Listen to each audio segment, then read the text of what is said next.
Hey guys, what is going on? In this video, I am currently doing a teardown of my N55 in my E93 335. While I'm doing this, I am installing one of these parts, which is the Burger Motorsports transmission cooler. In this video, I already kind of started to mock it up. In this video, I'm going to show you guys exactly how to install this on your car. I'm going to just show you how to route the lines. I'm going to show you how the thermostat works as well, because there's not much information that I've seen on YouTube. There are some pretty good installation videos that I've seen, however, but none of them really go over the thermostat. So I'm going to explain all that routing to you guys in this video. So some of the tools you're going to need for this install, I actually don't have the one size. The biggest wrench I actually have is a 25 millimeter. You would need a 26 millimeter wrench, as well as this 19. If you don't have a 26 millimeter wrench, that's more than fine. If you have a good set of channel locks like this one, or just a big set of these pliers, this style of plier, that would also work as well. This is more just for ease. You would need a pick tool just to pop out those tabs for the thermostat and the cooler, etc. You would then need a 10 mil and an 8 mil. That would be for any of your fender liner that would be in place if you have. And then you would also need this 5 millimeter hex head. This is going to be how you install the brackets on the frame rail for the mounts. And then the other two tools you would need to have right here, you would need a set of 90-degree pliers like this one. There are plastic release tabs on the OEM oil lines that go to the cooler. I recommend a set of pliers like this to make your life a lot easier. And then you would also need a T20 to remove any of the fasteners for the radiator fan if you still have yours installed as well. But those are the tools that you're going to need for this install.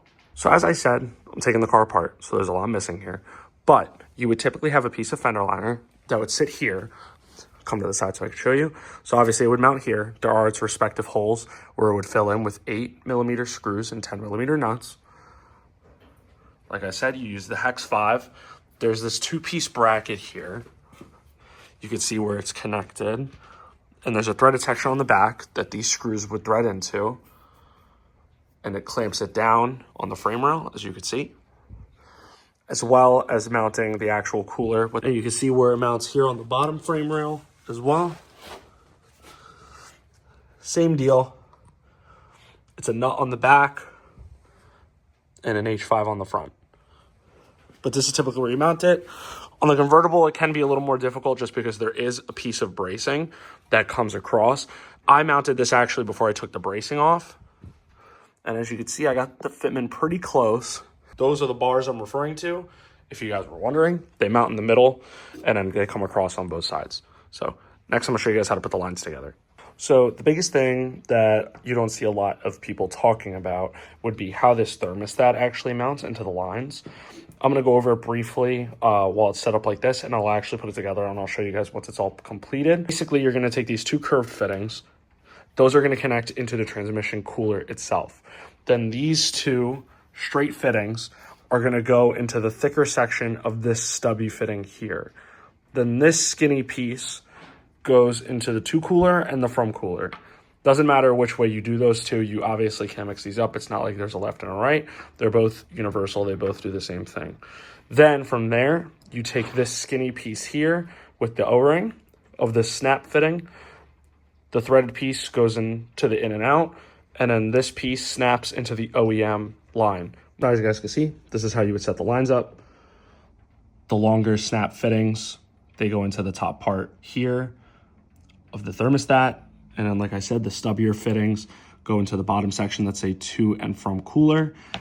And then the straight fittings for the lines would go into the bottom of those. And then obviously these are going to be what connects to the cooler. Not a lot of information on this, so I wanted to document it so you guys know. And let me go get it in the car so you guys can see how it mounts up. So for the cooler and the lines, like I was showing you guys, this more 90-degree connector is going to go to the top. And then this almost 180-degree fitting is going to sit on the bottom here.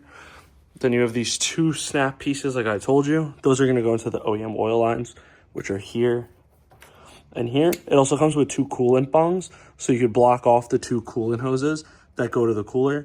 Let me get that finished put on so you guys can see what it looks like. Okie dokie, now that all is said and done, as you can see from the top, this is what it would look like.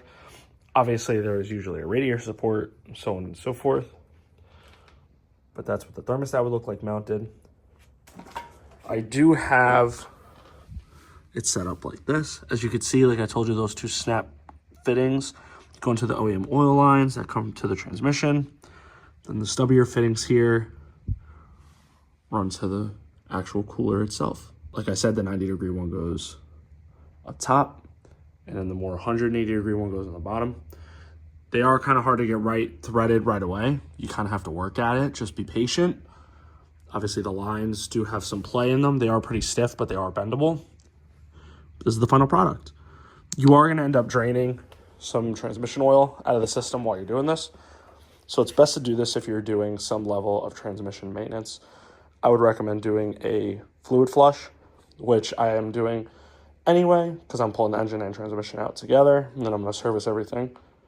But this is the finished product. This is how you mount the cooler, the thermostat, and I hope you guys found this video helpful.